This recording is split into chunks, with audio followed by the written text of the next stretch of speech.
Hi Laura, I'm going to log into the Modex Manager using the URL eastoverresidenceassociation.com/manager. I'm using your username and password, and I'll send that to you in an email. You can click the Remember Me checkbox if you'd like to have your browser save it.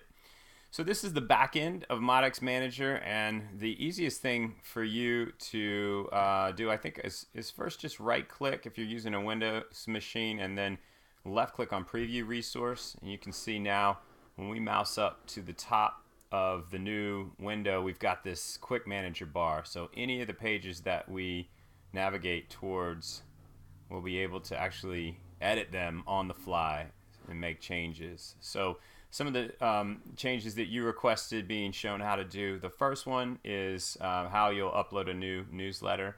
And it's easiest really to go back into the manager to show you how that's done. We can kind of see the current newsletters that are here by navigating within the tree here on the resource ID of 32.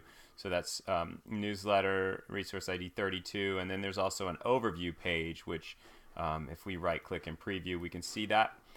So here's our overview page with all of our newsletters here, and it's paginated at the bottom, so we can click next and see some of the past ones in the second page. So we're going to add a new one. Let's go to the most current newsletter, and we'll duplicate that. I think that's the best process to follow. And I just went to the bottom. You can see Spring 2017, and then I'm going to right click, and then on the menu duplicate resource, I will left click that. And then we should see that a new resource is created here, and I'll try to get the resource ID to show here if I can pull this over slightly. Yep, there it is. It's resource ID 102. It's got a duplicate as the title, and we'll change that, and we'll just go ahead and replace it with summer. And we'll want to do that replacement below in the long title.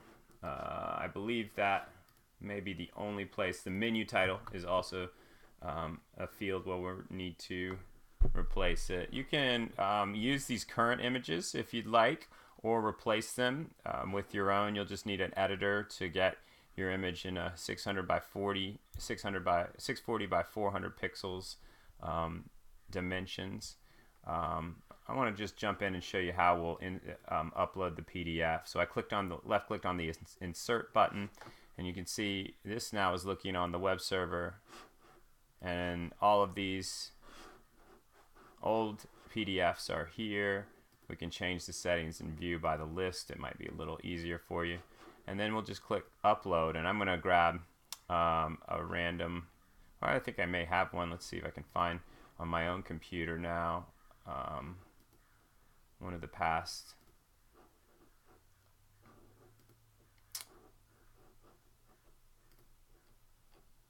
newsletters. So here's one. I'm just going to pick this feedback survey because I know that one's not there. And as I've uploaded that, it will appear. And then I'm going to rename it by right-clicking and rename it, and we'll call it ERA test newsletter. And you notice that there are no white spaces in the name of this file.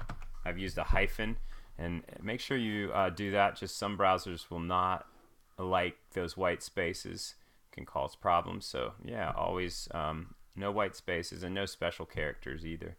No asterisks or dollar signs in the names of your files. So now I can double click on that newsletter and then save and continue editing at the top, and you'll see now that my name has changed for the title. Still in red here, which denotes that it has not been published. And there's two ways to publish. The easiest is to right click and then just on the resource itself, and then left click on publish resource. And once we do that, we should now see it turn to blue, and it's no longer italicized. And then when we go to the overview page, it should show up. And there it is, summer 2017. It should also be now viewable on the home page, summer 2017.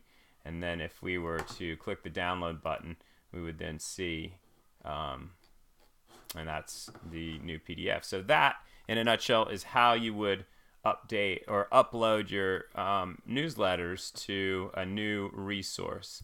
Again, if you wanted to, you could modify some of these images. Pretty simple. You're just replacing them similar to as you did with the PDF. You could get your own image by screenshotting the PDF and using that, or if you just had a photo that you wanted to use, that'd be fine as well. I guess some other things to go over. The tags, we want to change these tags. This is not as important for you as you no longer have that functionality in your website, but before, anything that was tagged could be searched by a keyword, and then you could click on it and see all of the articles related to that. But yeah, I guess you can safely ignore that. If you ever do get concerned with SEO and you wanted to kind of make sure that or try work to get certain pages or found by keywords, you could enter your keywords into this field here. But otherwise, I think that should do it for this screencast. I hope that's been helpful.